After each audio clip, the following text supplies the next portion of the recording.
Le bloc-notes de Rachel Kahn. Bonjour Rachel et Shana Tova. Rachel, est-ce que vous m'entendez? Bien. Rachel, vous m'entendez? Je commence à vous entendre un petit peu. Oui, je vous entends très bien. Parfaitement. Je vous souhaitais Shana Tova. Rachel, merci d'être avec nous. Vous êtes essayiste, Shana auteur. Tova, à vous et à tous les auditeurs. Merci beaucoup. Je rappelle le titre de votre dernier livre, Encore debout, la République à l'épreuve des mots. Rachel, quelle analyse, quelle lecture faites-vous de l'attaque massive subie par Israël hier soir? On a clairement passé un nouveau palier dans l'escalade régionale.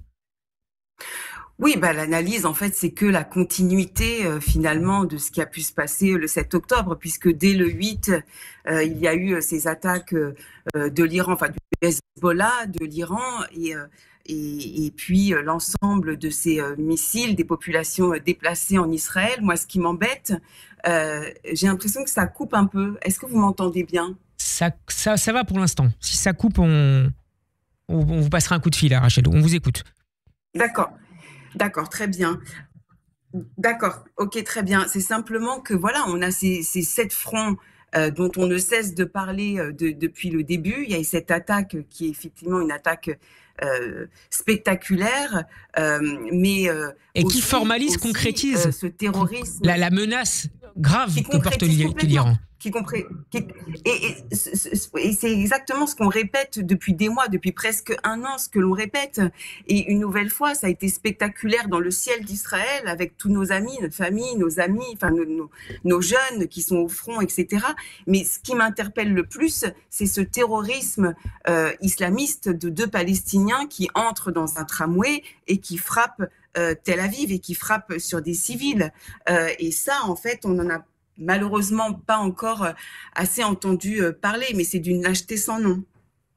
Plus globalement, face à cette situation extrêmement tendue et à la veille, il y a quelques heures, même plutôt de Rosh Hashanah, comment vous jugez les réactions du monde occidental face à ce terrorisme multiforme qui parle notamment d'Iran, mais pas seulement, et notamment aux réactions politiques en France?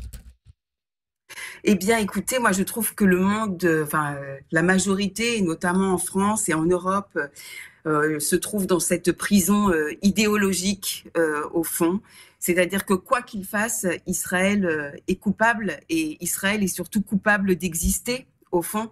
Israël est coupable de se défendre, et Israël est coupable de défendre sa population. On a vu qu'il y a 200 missiles qui ont attaqué Israël hier soir, que le dôme de fer et les renseignements ont protégé cette population, et c'est le propre d'une démocratie de protéger sa population. Et donc, comme il n'y a pas de mort, comme simplement Israël défend sa population finalement, et comme de l'autre côté, on a une idéologie qui est victimaire, qui est dans une jouissance morbide de ces morts, et bien finalement, comme il n'y a pas de victimes tangibles, et ben Israël est considéré comme coupable. Et de cette idéologie-là, qui est une idéologie binaire, je pense qu'il faut véritablement alerter extrêmement fort.